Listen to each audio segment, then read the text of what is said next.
On a summer morning, as dawn painted the horizon with golden and orange hues, Jack, a 65-year-old fisherman, awoke with the sea as his faithful companion.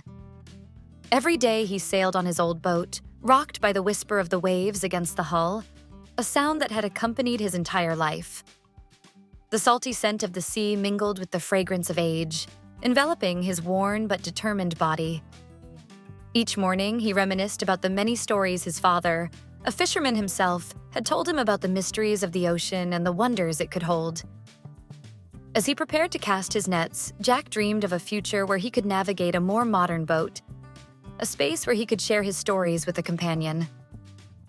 His solitude, though familiar, began to weigh on his heart. Days passed, and the sound of the sea, once comforting, seemed to resonate louder in the emptiness of his life. But that day, something surprising was about to change the course of his life.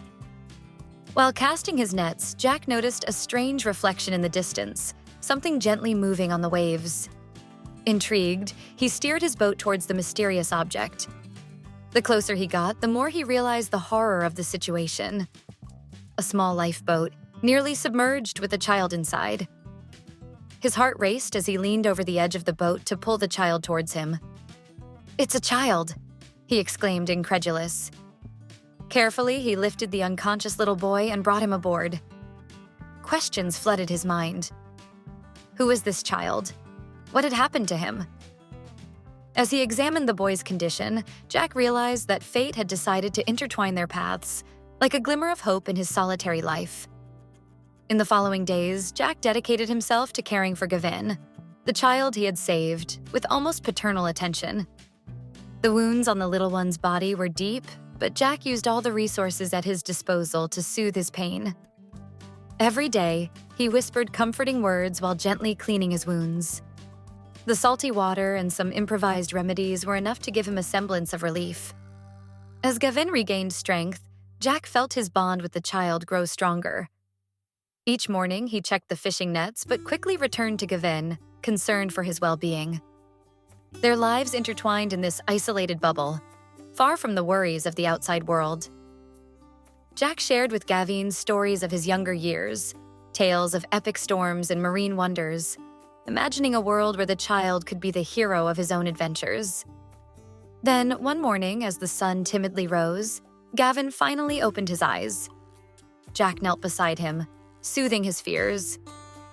But when he heard the boy cry for his mother, his heart tightened. Jack took a deep breath and gently asked what had happened. Between sobs, Gavin recounted the plane crash and how his mother had placed him in the lifeboat before everything went dark. With tears in his eyes, Jack promised Gavin that he would do everything to help him. But for that, he knew he had to act quickly. He decided to alert the authorities by radio and search for the crash site to try to find his mother. Anxiety mingled with determination, and Jack realized that this journey would mark a decisive turning point in his life. At dawn the following day, Jack weighed anchor and set course for the coordinates Gavin had provided. The wind picked up, making navigation difficult, but Jack's determination remained intact. His heart raced as he followed the child's directions, hoping to find an answer. Each wave crashing against the hull of his boat reminded him of the fragility of life and the importance of his actions. After hours of sailing, he finally spotted debris on the surface of the water. Pieces of metal glittered in the sun, a vision that confirmed his fears. The scene, heavy with emotion, told the tragic story of the crash. Jack noted the coordinates of the site, his heart heavy, aware of the pain these remnants represented. He imagined Gavin's mother, a courageous woman, clinging to the hope of seeing her child again while reality was cruel. The return to port was tinged with a mix of anxiety and relief.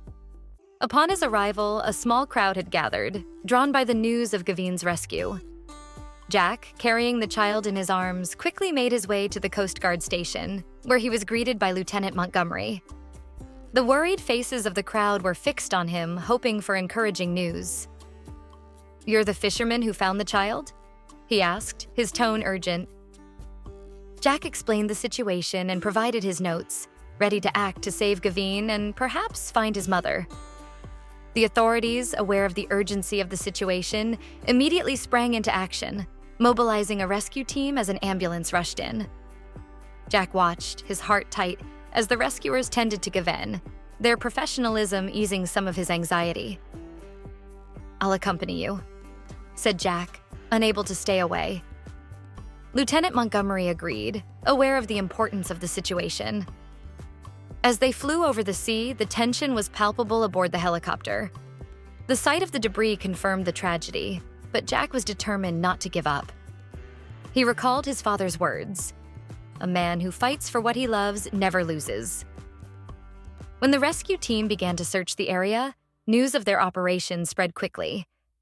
Witnesses recounted stories of the crash, and hope of finding survivors grew. The faces of the rescuers were marked by concentration, while Jack stood aside, his hands trembling with anxiety. Every moment spent at the site was a struggle against helplessness and the fear of what they might find. The sea, often capricious, had a mystery to reveal.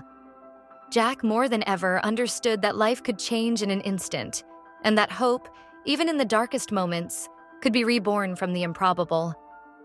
As the hours stretched on, he found himself praying, calling for strength and protection for Gavin and his mother.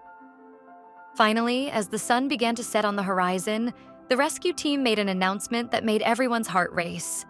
They had found survivors. Cries of joy and relief echoed, and Jack felt tears streaming down his cheeks, reflecting the intensity of his emotions.